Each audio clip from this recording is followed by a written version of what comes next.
Hey there, welcome back to Dakota News Now. It is now time for another edition of Owning Your Outdoors, and joining me as always is Doug Schroeder from Lewis. And Doug, looks like we're talking about a few different things today, right? Yes, we're going to talk about what I call the superstar picks, things that people have really been migrating to and loving this year. So I thought we'd talk about them and talk about how to take care of them. All right, so what's the first one that you want to talk about? The first one we're going to talk about today is Sunpatient.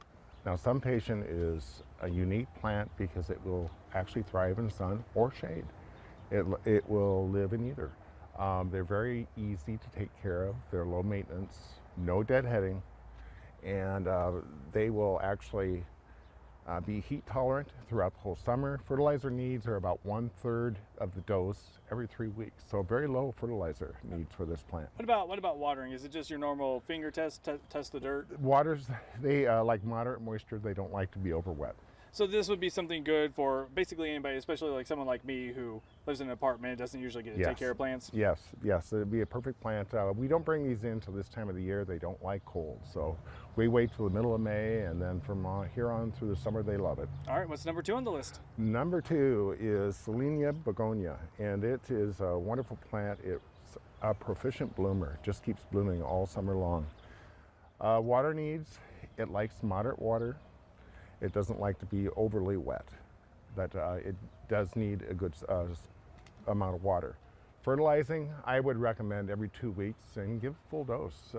We're running a lot of water through these plants, so they need some extra nutrients. Sun, shade, what's it like? It is more of a, well, it actually takes sun.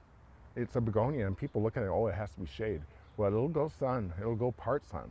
So yeah, it'll exist in shade, but it prefers a little bit of sun. What about heat? You said this one was heat tolerant. Is this one also heat tolerant? It is heat tolerant also. As long as you keep moist but not overly wet, it'll do fine. So a couple of good options here for coming into the summer months. Yes, perfect. What else do we have?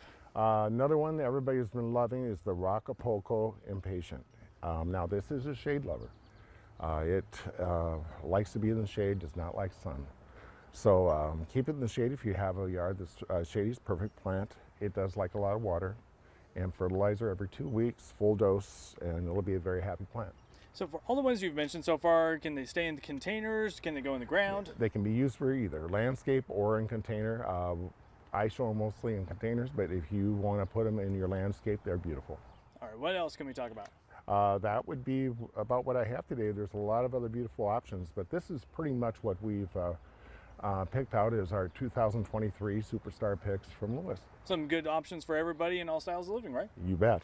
All right, Doug, thank you so much. We're going to have all this information online at dakotanewsnow.com right after the show. Make sure you stick around, though. We have FastCast right after the break.